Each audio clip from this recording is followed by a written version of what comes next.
जिस माइनॉरिटी को specially target किया जा रहा है, जिस माइनॉरिटी को वोट डालने से फोर्सफुल्ली रोका जा रहा था, जो तस्वीरें और वीडियोस हैं, उसी माइनॉरिटी के लोगों ने जान हथेली पर रखकर पुलिस की धमकी को नजरअंदाज करते हुए जान हथेली पर रखकर लोकतंत्र की रक्षा के लिए सड़क पर अड़े और डटे रहे।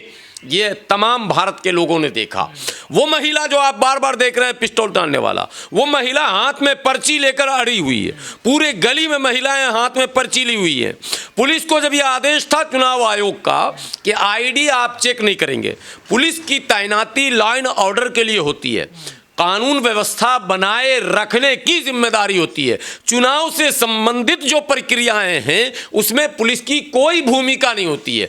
ईवीएम की सुरक्षा का काम पुलिस का, बूथ तक पहुंचे सुरक्षित और बूथ से स्ट्रांग रूम तक पहुंचे सुरक्षित, ये काम पुलिस का है। उसके लिए भी स्पेशली पुलिस को रखा जाता ऑन ड्यूटी।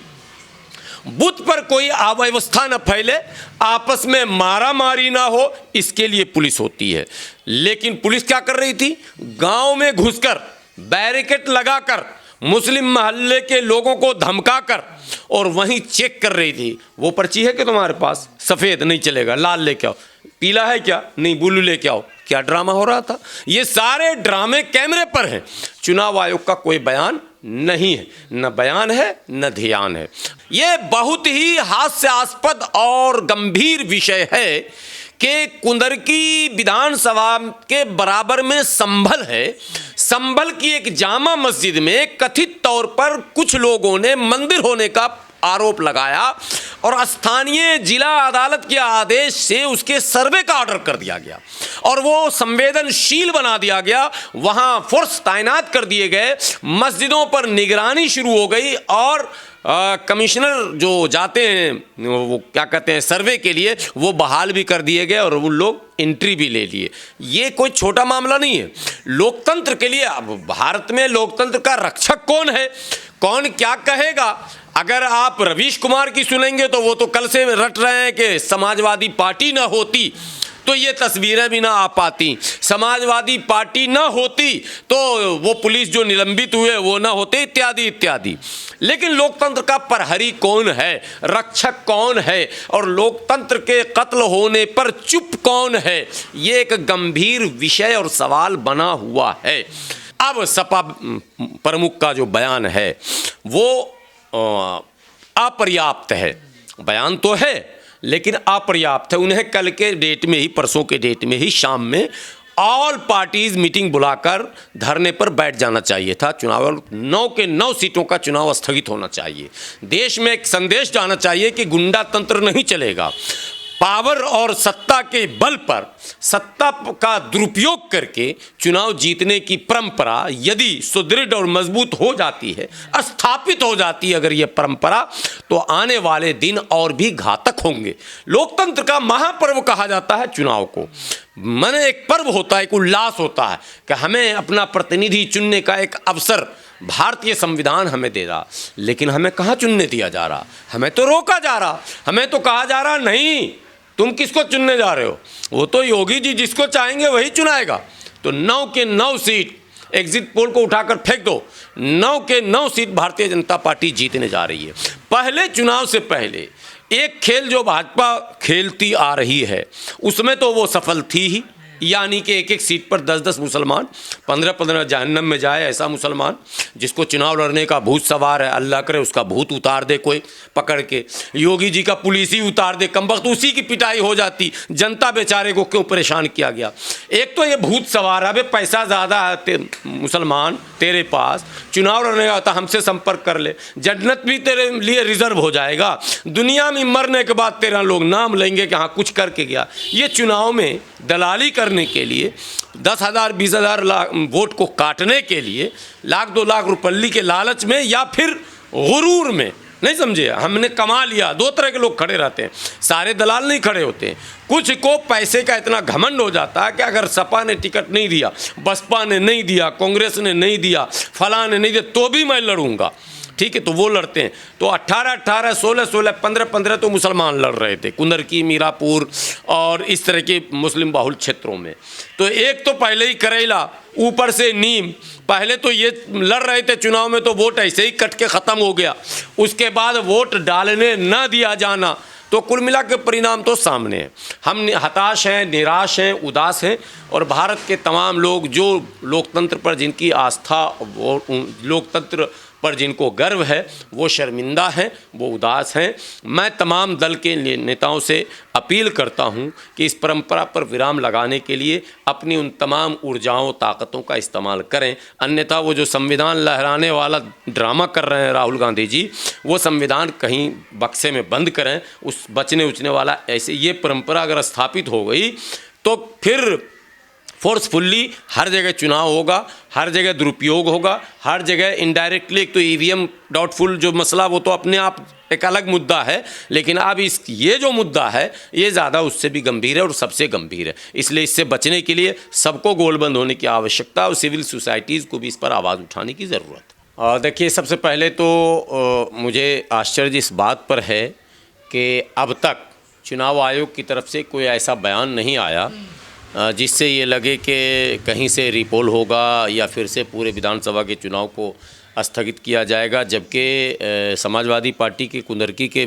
जो प्रत्याशी हाजी रिजवान, उन्होंने चुनाव का बहिष्कार कर दिया था दोपहर के बाद, और उन्होंने ये भी कहा कि मैं काउंटिंग में भी नहीं जाऊंगा, मैं गिनती का भी बहिष्कार करता हूं। मजाक उड़ाने वालों के लिए ये कहना बड़ा आसान है कि उन्होंने हार मान लिया। इस तरह के बयान देने वालों को लोग कहते हैं कि हताश हैं, निराश हैं, चूँकि उनको पता है कि हार रहे हैं। ये भाजपा के लोग कह भी रहे हैं, इसलिए उन्होंने इस तरह का बयान दिया। लेकिन जो तस्वीरें आई हैं, केवल वो रिवॉल्वर तानने वाला मामला नहीं है, इसके अतिरिक्त कम से कम 20 ऐसे वीडियोज़ मार्केट में हैं ऑलरेडी, जिसकी सत्यता और प्रामाणिकता पर कोई प्रश्न चिन्ह नहीं लग सकता है, और वो दर्शाते हैं कि लोकतंत्र का मजाक उड़ाया गया है।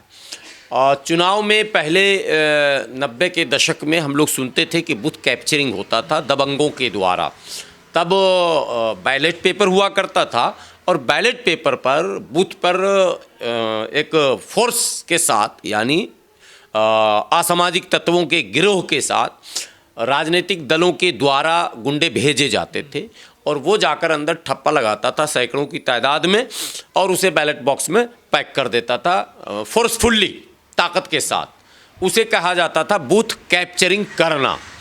बाद के दिनों में आप लोगों को याद होगा, मैं 2005 में बहुत होश में था, चुनाव लड़ा था खुद, तो टीएन शेषन का ज़माना आया। टीएन शेषन के आने के बाद हेलीकॉप्टर से निगरानी की जाती थी, ड्रोन नहीं था उस वक्त, और टीएन शेषन ने ऐसा भय बनाया था चुनाव आयोग का। भारत में पहली बार किसी को लगा कि चुनाव आयोग भी कोई एक संस्था है और उसके भी कुछ अधिकार हैं। ये टीएन शेषन ने इसका आभास कराया, इसका एहसास कराया। टीएन शेषन के ज़माने में अत्यंत शांतिपूर्वक पारदर्शी चुनाव संपन्न हुआ था। जो भी परिणाम थे वो संतोषजनक थे। बाद के दिनों में धीरे धीरे कांग्रेस जब फिर से लौटने लगी, तो कांग्रेस ने 9 से 14 के बाद, ये 5 का ज़माना है, 9 से 14 के बाद फिर एजेंसियों के दुरुपयोग का आरोप कांग्रेस पर लगा। आपको याद होगा सीबीआई को तोता की संज्ञा जो है वो कांग्रेस के शासनकाल में मिला था। भारतीय जनता पार्टी चूँकि कांग्रेस की रंगीन फोटो कॉपी है, एक होता black and white photo copy, एक होता रंगीन फोटो कॉपी। भाजपा का अपना कोई एजेंडा नहीं है, भाजपा का अपना कोई भविष्य का प्लान नहीं है। भाजपा वही कर रही है जो कांग्रेस किया करती थी। मैं जब ये बात कहता हूँ तो कुछ लोग, हमारे लोग मीन्स मुसलमान और SC ST के लोग, OBC के लोग, हमें ये कहते हैं कि नहीं, भाजपा की तुलना कांग्रेस से या कांग्रेस की तुलना भाजपा से आप नहीं कर सकते। लेकिन मैं डंके की चोट पर कहता हूँ, चाहे चुनावी प्रक्रिया हो, चाहे एजेंसियों के दुरुपयोग का मामला हो, चाहे दंगे फसाद का मामला हो, अल्पसंख्यकों के अधिकारों के हनन का मामला हो, ये सारे मामले में भाजपा और कांग्रेस में समानता लगातार दिखा। हाँ, एक चीज़ का फर्क रहा, भाजपा डंके की चोट पर काम करती है, बोल कर करती है। कांग्रेस चुपचाप किया करती थी, लेकिन वो सारे काम किया करती थी। तो एजेंसियों का दुरुपयोग जब शुरू हुआ तो उसमें चुनाव आयोग भी शामिल हुआ। और आपको पता है में छेड़छाड़ का मामला तब भी भारतीय जनता पार्टी जब विपक्ष में थी तो भाजपा के नेताओं ने, यहां तक कि आडवाणी जी ने भी के खिलाफ बयान दिया था। और सुब्रमण्यम स्वामी जो भाजपा के वरिष्ठ नेता हैं, सुब्रमण्यम स्वामी ने तो पीआईएल भी दाखिल किया था और बहुत पुरजोर विरोध किया था, तब जब कांग्रेस सत्ता में थी तब। अब वो बातें उलट गई हैं, भाजपा सत्ता में आ गई है। भाजपा सत्ता में आई तो उसी अंदाज में कांग्रेस के कथित कुछ नेता, सारे नेता नहीं, पर दबे जुबान सवाल उठा रहे हैं। बाकी लोग जो दुनिया में उठा रहे हैं वो तो आपकी नजर के सामने है, जनता की नजर के सामने है। लेकिन एजेंसियों के दुरुपयोग और चुनाव आयोग को पंगु बनाने का जो मसला है, वो जो शुरू से चला वो चलता चलाया और अब वो हद से आगे बढ़ गया। अब चुनाव तो होता है, लेकिन चुनाव लड़ने वाले और लड़ाने वालों को यह पता ही नहीं चलता है कि चुनाव आयोग नाम की भी कोई चीज है।